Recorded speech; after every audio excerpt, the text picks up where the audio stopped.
এই যে তুলসী গাছ, এই যে এরকম করে ফুল যদি এরকম এসে যায়, এই ফুলগুলোকে এইভাবে কেসি দিয়ে দিয়ে কেটে, হ্যাঁ, এটা এইভাবে এইভাবে এইভাবে কেটে ফেলে দিতে হয়। তাহলে গাছটা সুন্দর হবে এবং পাতা, নতুন পাতা গজাবে, বুঝছো? এই যে এইভাবে এইভাবে এইভাবে তোমার আগা দিয়া সব এগুলো কেটে ফেলতে হয়। কাটলে তোমার নতুন আবার আসবে।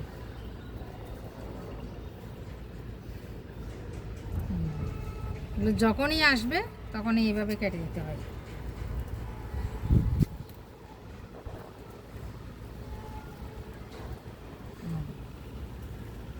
এই যে এগুলো যদি কেটে ফেলে দেয় তাহলে গাছটা সতেজ হবে এবং সুন্দর থাকবে অনেক দিন পর্যন্ত। এটা টিকবে গাছটা, নতুন নতুন ডাল গজাবে।